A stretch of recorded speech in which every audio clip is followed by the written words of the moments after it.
କୁହନ୍ତୁ ବିବେକାନନ୍ଦ ଶିକ୍ଷା କେନ୍ଦ୍ରର ପ୍ରତ୍ୟେକ ପିଲା ଭିତରେ ବିବେକାନନ୍ଦଙ୍କର ନୀତି ଆଦର୍ଶ ଉନ୍ମେଷିତ ହେଉ। ଆଜିର ଦିନରେ ଏତିକି କାମନା, ଏତିକି ପ୍ରାର୍ଥନା। ନିଶ୍ଚିତ ଭାବରେ ବିବେକାନନ୍ଦ ଶିକ୍ଷା କେନ୍ଦ୍ର ଆଜି 43 ବର୍ଷରେ ପଦାର୍ପଣ କରିଛି। ସ୍ୱାମୀଜୀଙ୍କର ନୀତି ଆଦର୍ଶ, ସ୍ୱାମୀଜୀଙ୍କର ଧ୍યેୟକୁ ଆଗରେ ରଖିକି ଇଏ ମଣିଷ ତିଆରି କାରଖାନାରେ ଯେଉଁମାନେ ଏଠୁ ଉତ୍ତୀର୍ଣ୍ଣ ହେଇକି ଯାଉଛନ୍ତି, ମୁଁ ଆଶା କରୁଛି ସେମାନେ ରାଜ୍ୟ ଗଠନ, ଦେଶ ନିର୍ମାଣରେ ନିଜକୁ ସହଭାଗୀ କରନ୍ତୁ।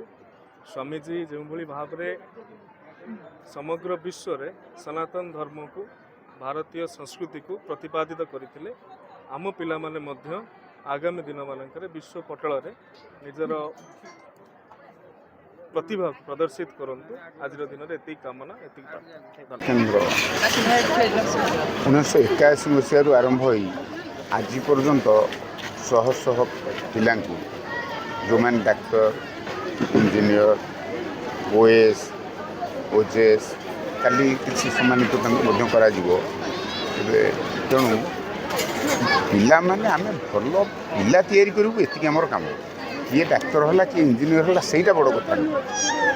ପିଲା ତ ଜନ୍ମ ହେଇଛି, ରୋଜଗାର କରିବ, ଖାଇବ, ବଡ଼ ହେବ, ତା ପରିବାରକୁ ପୋଷିବ, ଜଗତ କଥା ବୁଝିବ, ଏଇଟା ତା'ର କାମ। ତା ଭିତରେ କିଛି ଲୋକ ଧନ ରୋଜଗାର କରିକି ତା ପିଛରେ ଯାଉଛନ୍ତି, କିଛି ଲୋକ ଜ୍ଞାନ ଆହରଣ କରିକି ତା ଭିତରେ ମଧ୍ୟ ଯାଉଛନ୍ତି। କିନ୍ତୁ ଆମେ ଚାହୁଁଛୁ ଏଇଭଳିଆ କିଛି ପିଲା ବିବେକାନନ୍ଦଙ୍କ ଭଳି, ଯେଉଁମାନେ ଏକଦମ ଦରିଦ୍ରରୁ ଆସି, ସରଳ ନିରୀହ ଜୀବନରୁ ଆସି ସାରା ପୃଥିବୀରେ ଭାରତର ନାଁକୁ ପ୍ରତିପାଦନ କରିଥିଲେ, ସେଇଭଳିଆ ଆଉ କିଛି ପିଲା ଦରକାର। ବର୍ତ୍ତମାନ ଆମ ଦେଶରେ ବହୁତ ପରିବର୍ତ୍ତନ ଆସିଲାଣି। ଆଗରୁ ଆମ ଲୋକମାନେ ଭାରତରେ ଖାଇବାକୁ ପାଉନଥିଲେ, ଅଷ୍ଟ୍ରେଲିଆରୁ ଗହମ ଆସିଲେ ଆମ ଲୋକମାନେ ଖାଉଥିଲେ। ବର୍ତ୍ତମାନ ସେ ସମସ୍ୟା ନାହିଁ। ବର୍ତ୍ତମାନ ସାରା ପୃଥିବୀ ଭାରତର ନେତୃତ୍ୱ ଚାହୁଁଛି ଯେ ଇଏ ଦେଶ ଆମେରିକା ଭଳି ଗୁଣ୍ଡା ନୁହେଁ, ନା ଚାଇନା ଭଳି ଛନ୍ଦ କପଟବାଲା ନୁହେଁ, ଅନ୍ୟକୁ ଶୋଷଣ କରିବା ଜାତି ନୁହେଁ। ଇଏ ସବୁ ଧର୍ମକୁ ସମାନ ଦେଉଛି ଏବଂ ଆମେ ଏଇଭଳିଆ ପିଲା ବାହାର କରିବୁ ଯେ ତା ଭାରତ ସହିତ ସାରା ପୃଥିବୀର କଥାକୁ ନଜର ରଖି ସେ ତା'ର ଦୃଢ଼ତା ପ୍ରତିପାଦନ କରିବ ଆଉ ଭଲ ମଣିଷ ମଧ୍ୟ ତିଆରି କରିପାରିବ। ଯେମିତି ବିବେକାନନ୍ଦ ହୋଇଥିଲେ, ରାମକୃଷ୍ଣ ବିବେକାନନ୍ଦଙ୍କୁ ତିଆରି କରିଥିଲେ।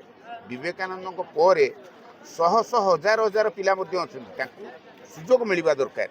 ସିଏ ଯେମିତି ଦେଶର ନାଁକୁ ଜାଜୁଲ୍ୟମାନ କରିବେ ବିବେକାନନ୍ଦଙ୍କ ଭଳି। ଏତିକି କଲେ ଆଉ କିଛି ପିଲା ମଣିଷ ହେଲେ ଆମ ଦେଶର ଏ ଅବସ୍ଥା ରହିବନି। ଆହୁରି